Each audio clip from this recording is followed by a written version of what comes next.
পয়রা আল্লাহ তাআলা যখন তাজকিয়াতান দোজখে দিয়া দোজখ থেকে এই পুরা কালো বান্দাটা আগুনে পুইরা কালা হয়ে গেছে তারে যখন বের করে আনবে, বান্দা নিজের দেহ দেখা বান্দা নিজের উপরে দোজখের আযাব হয়েছে এটা দেখতে পাবে।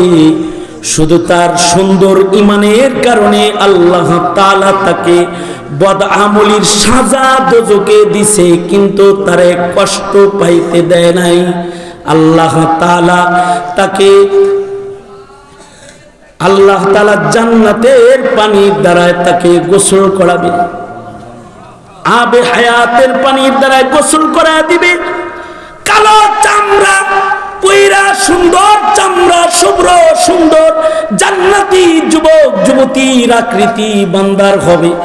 আল্লাহ তখন বলবে ইমানটা ভালো ছিল তাই ভালোবাসা দিলাম, গুনাহ করছিলি তওবা করস নাই তাই আযাবে দিছিলাম, গুনাহগুলা ধুইছি যাও আমার পছন্দের ইমানের কারণে এবার গোসল দিয়া তোকে জান্নাতের দুলহান বানায়া জান্নাতে দিলাম, যা জান্নাতে জায়গা।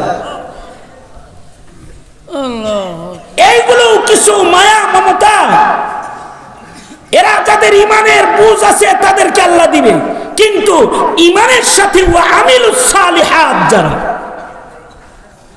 তাদেরকে আল্লাহ তাআলা হিসাবের জায়গায় দাঁড়ি করাইবেন না, বলবেন যাও তোমার নেকি বেশি গুনাহ কম সোজা জান্নাতে চলে যাও। আল্লাহু আকবার জোরে করে বলেন যাও জান্নাতে যাও। এবার হলো মুহাসাবা তোমার আমার, সেটা হলো এই 2024 শেষ হতে শুরু করেছে আর 2025-এর সূর্য উদয় হতে চলেছে।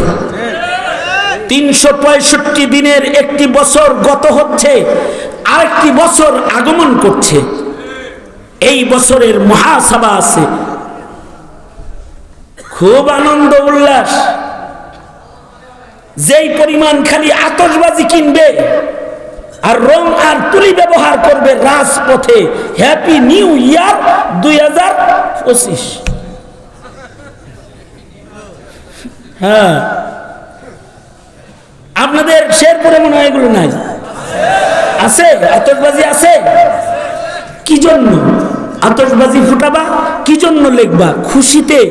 বিষয়টা তো খুশির না, দুশ্চিন্তার, যে তোমার ঘরের কাছে আরেক বছরের হিসাব দাঁড়াইছে যে 365 দিনে কয়েকত নামাজ পড়েছো, কয় বেলা কোরআন পড়েছো, কয় বেলা ভালো কাজ করেছো, কয়টা মানুষের ইস্তেমায় পিটায় মারছো, কয়টা ভালো কথা বলেছো, কয়টা মন্দ কথা বলেছো, সব হিসাব মাথার পরে খারাস। মুহাসাবা।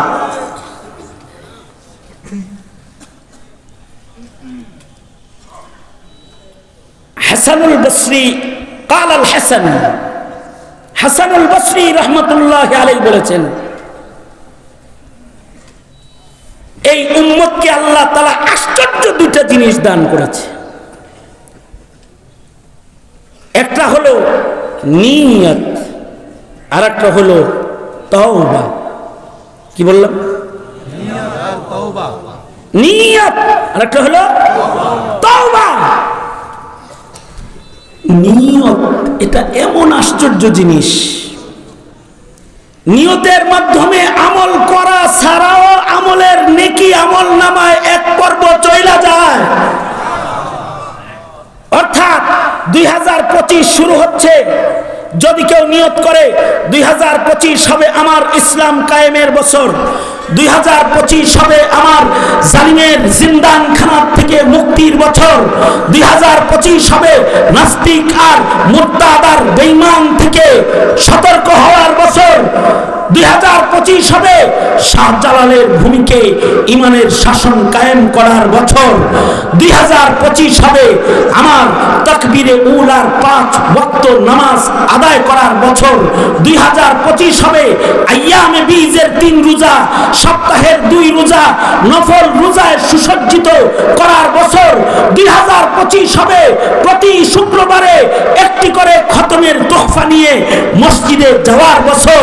2025 হবে আমার জীবনকে সুন্নতে সুসজ্জিত করে সাজাইবার বছর আর আমলি খুশবু দিয়া নিজেকে সুবাসিত করার বছর। যদি খালি এই নিয়ত কেউ